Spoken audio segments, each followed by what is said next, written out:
А когда война началась? Ну, еще в апреле, когда еще лето было, то с осени. А ты все время был здесь? Никуда не уезжал? Страшно было? Да. А почему не уехал? А что, здесь деньги уехать? Друзья у тебя есть тут? Есть. Немного друзей.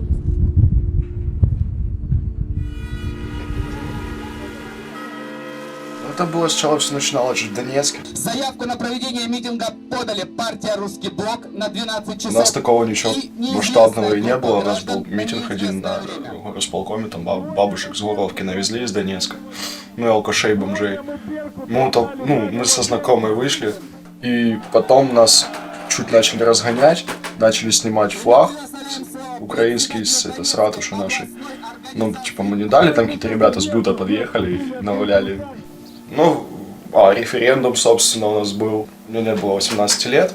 Я ходил по референдуму, мы ходили там втроем. И я проголосовал на 4 участках из 5. Мой друг даже голосовал просто без документов, он просто пришел. Он не голосовал, ему женщина из комиссии сказала, что ты не голосуешь? А он такой, документов нет. Ну давай и так, он продиктовал какие-то данные левые и все. Ну там были автоматчики вечером, потом они стояли на 6-й школе. Эти автоматчики стерегли, ну, там подсчет голосов велся в этой 7-й школе итоговой. Там они за час все подсчитали, конечно, там ДНР выиграли. У кого? У укропов.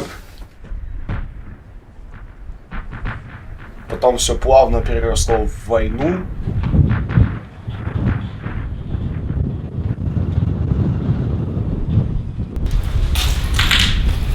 Когда обстрелы, что происходит? Люди пугаются, бежат в бомбоубежище. Стекла вылетают. Люди иногда умирают. Иногда бомбы падают в квартиры. Ну а что вот такое, вот, что ты сейчас больше всего в своей жизни боишься? Нациков, ДНР. И тех, и тех? А почему ты их так боишься? Они автоматы их Кто приглашают. такие ДНР, ты понимаешь? Кто такие ДНР, ты знаешь? Это тоже солдаты, которые хотят победить нациков и расстрелять Авдеевку. Ну, ситуация в районе промзоны, она напряженная, так же, как и последний месяц. Вот, последнее время немножечко утихло, буквально пару дней. Вот, но все равно обстрелы продолжаются. Вот, ведется огонь из 120-миллиметрового минометов. Стрелковое оружие постоянно используется. Вот. Автомат. Вот так вот. А танк. А вот это рад стреляет. А падали. Даже мы видели, как падали бомбы. Наших діток от треба буде до психіатра водити. Бачите, що нарисують? Да, смотрите. Постоянно стреляя, автомат, вот бомбы летать, вот этот вот вообще. Бедно. Бідні діти. Влад Стрельцов, бідняга. Який там клас? Російський танк горить. Влад Стрельцов, та ну по почерку, наверное, він Маленький. в школу не ходить. В школу не ходить, ні. Вот. Да тут еще ужасно. Ну вот уже тоже стреляют, ну діти рисуют. На самом деле ужасно. Вот этот вот не ужасный. Украина. Моя Украина єдина, например, голубь мира, там ничего такого военного. Как это вообще началось? Не поделили щось. Кто с кем не поделил? Путін і Порошенко. Не поделили что-то, да? И началась война. А что такое война? Как это? Как она началась? Стрельбли, кашли из города. В Донецке аэропорт. Потом началась активная фаза АТО у нас где-то числа 26 мая или 27. Ну так, было терпимо просто в стороне Донецка, что я так глупало иногда. И мы все время ходили на крышу, там где новая постройка, 9-этажка. Мы туда ходили на крышу, просто сидели, смотрели на эту всю красоту неписанную. Только в Минске. Перемирие только в Минске. Благодаря перемирию война продолжается. Благодаря Минским соглашениям война продолжается. Не война, соплеживание. Вот именно сейчас, вот этот период соплеживание. Немає, в принципі, нічого. Ні полезного, в принципі, нічого, крім того, що здержують зараз їх хлопці, просто їх здержують. Це соплеживання. Це сама гаряча лінія фронту, отут вона весь рік була, вот этот бой за аеропорт, прилегаючі території, тому що, по суті, то Пески. І 2 кілометри взльотка, а це вже город. Ну як же, це ж ДНР, це ж наша, столиця Новоросії. І, так би мовити, тут жидобандеровці стоять, вірніше, фашистські бандеровці. Як же ж це так? І їх це муляє на принципі, де. Їм треба Авдіївка, їм треба завод. Завод надо.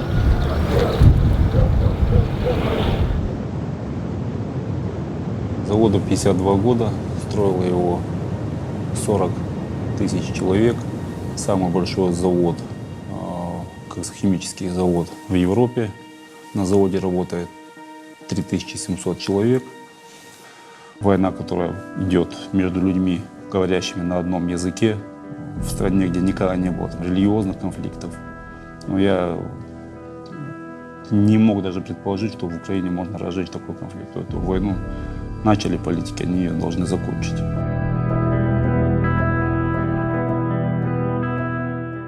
Ясно. У вас вообще много, вот, не знаю, как назвать, активисты, я не знаю, может, приспешники укропов? Ну, 20%, может, населения. Ну, в основном молодежь. Потому что такие люди в возрасте, постарше, они телека насмотрятся и потом укропы убивают, едят. Люди возмущаются вот тем, что здесь происходит.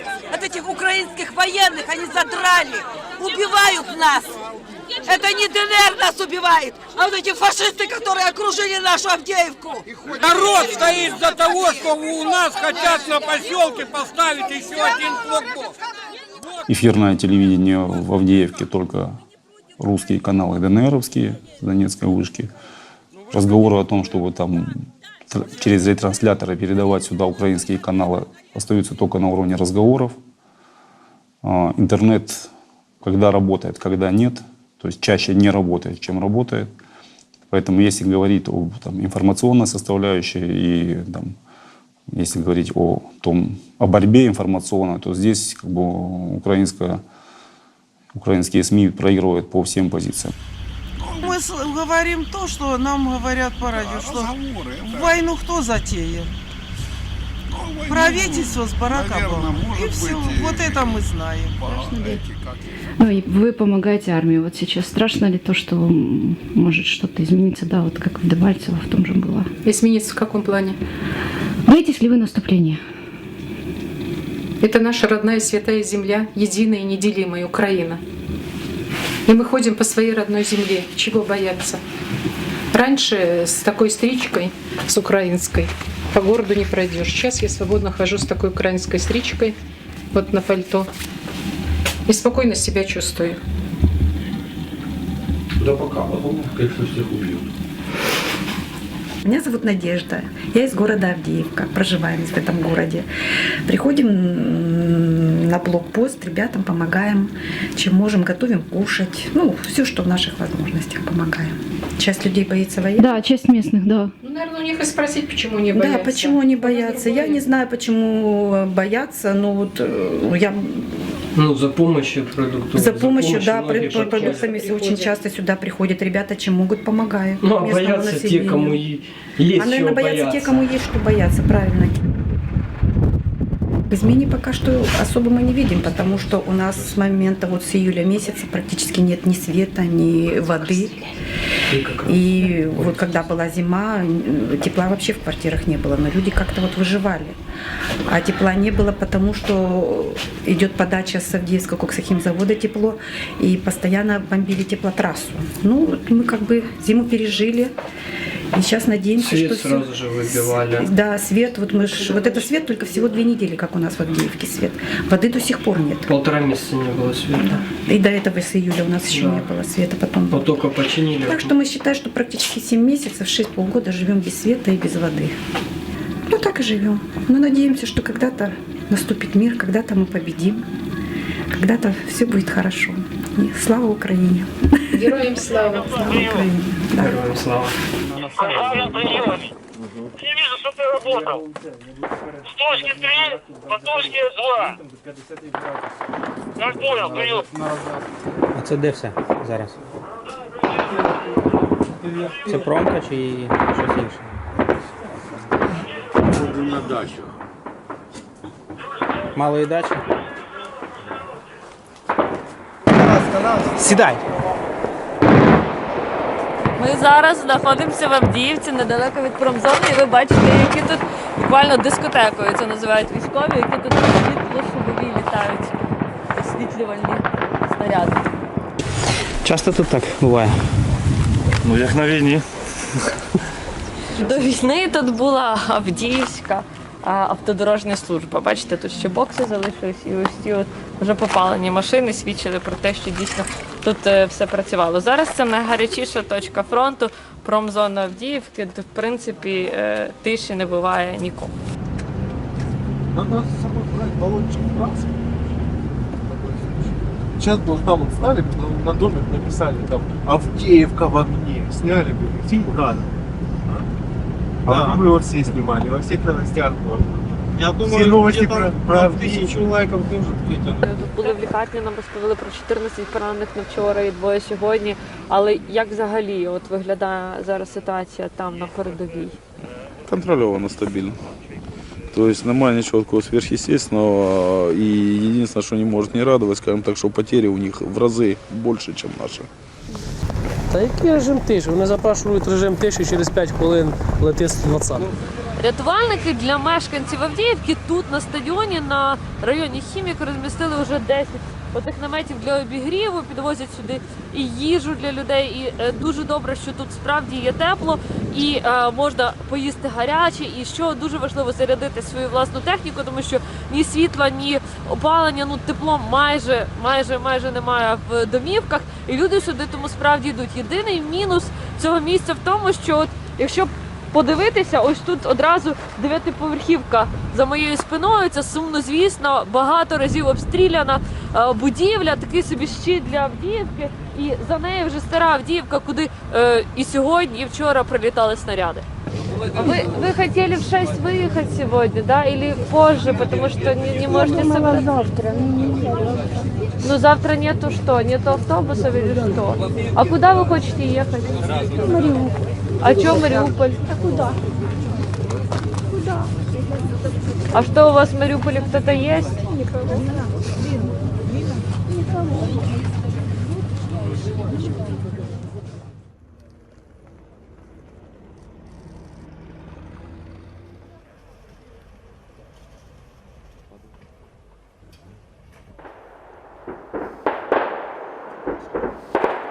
Давайте бистренько цей участок бішком. Ця дорога, яка розділяє нас і противника. Ширина дороги 20 метрів. З цієї сторони, де ми, повністю вона ділить, ну як не ділить, а стоїть в кінці мого лісу. І з цієї сторони вже через 20-30 метрів територія противника. Були моменти, коли противник питався перебігати цю дорогу, забігати до нас в ліс невеликими ДРГ-групами. Ну, ми ж ці всі моменти вже в принципі продумали раніше і зрозуміли, що треба їх запускати в цей ліс, бо і наші там інженерні засоби підготовлені для того, щоб їх зустріти. І також з 2 позицій буде вестися перехресний вогонь. І противнику далі, чим 15 метрів після того, як вони зайшли в ліс, далі їм робити нічого. Вони далі просто не зайдуть.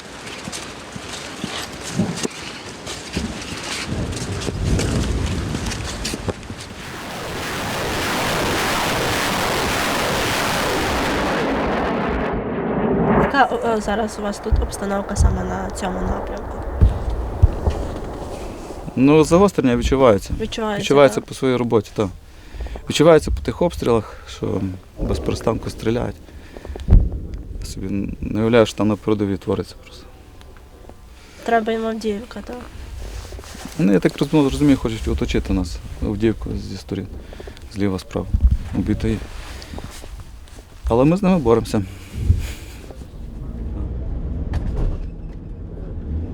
Відчуваючи цей зв'язок, може, там, зі своїми там, батьками і бабусею. Саме це місто здавалося мені весь час, зараз воно не є таким, на жаль, дуже комфортним. Ми вже звикли. У нас вже вуха, знаєте, як ото у собак, отак, тик-тик, вже чуємо, що щось буде, треба ховатися. Останні тиждень яка ситуація в Авдіївці? Ну, вона з кожен день різна. Фронт – це живий організм. І, як ви бачите, от було тихо, зараз стало голосно. Могло бути навпаки. Зранку дуже голосно, ввечері дуже тихо. Тобто ситуація змінюється постійно, і зараз, бачите, вона міняється. Вона намагається взяти в тиші, в оточення, фронтально атакувати, нав'язати вуличні бої. Те, що ми зараз чуємо, так? Ну, це досить небезпечно, так, те, що ви чуєте. Це небезпечно? Так. Але це часто? Так. А кому зараз легко, а? В нашій країні? Подивися, як хлопці держать оборону. Як десь ракетки прилетять. А ми такі ж люди. І такі ж люди, українці, в місті, а вони є. По підвалах. Вони приходять і розказують, як їм важко. Наше діло лікувати, наше діло дати їм, як кажуть, трошки надію. І ви знаєте, інколи буває таке, а може і правда ми повинні з ними бути. Вони ж люди.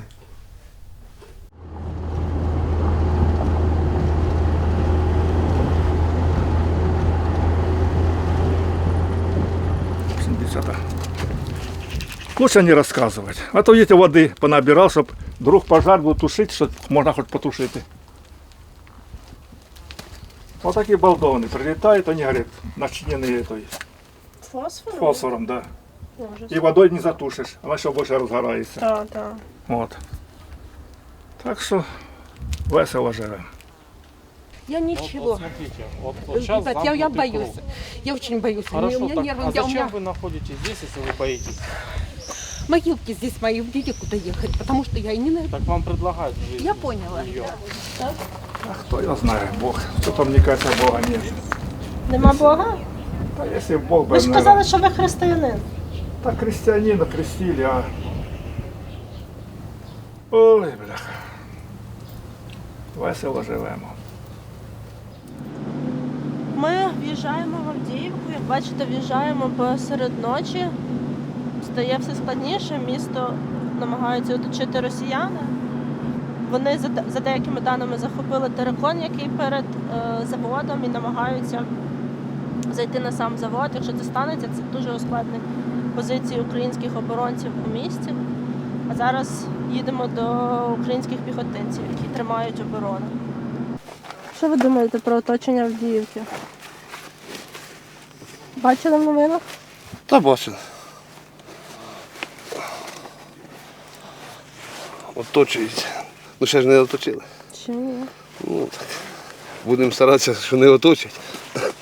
А там вже сам Бог дасть. А так. Велись такі хаотичні обстріли позиції і самого міста Авдіївка. Я думаю, що ви приїжджали, то ви бачили, що там з місця лишилось.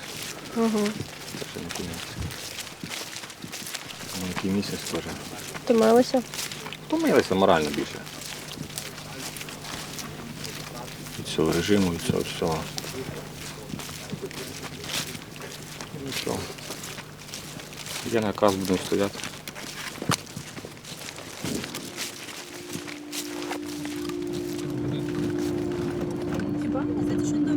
Не-не-не, именно вот сюди, так. Да.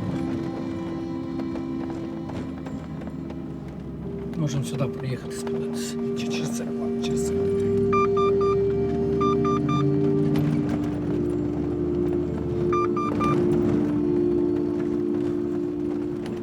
Як думаєте, що буде з Авдіївкою? Ну, думаю, що ми вистоїмо. Там же ж теж вище руководство стоїть, воно все розуміє.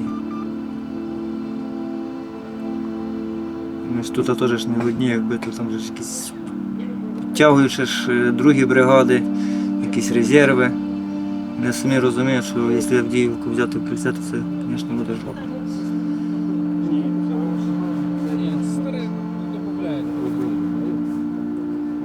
Звідси фактично виходу не буде. Тільки через бой.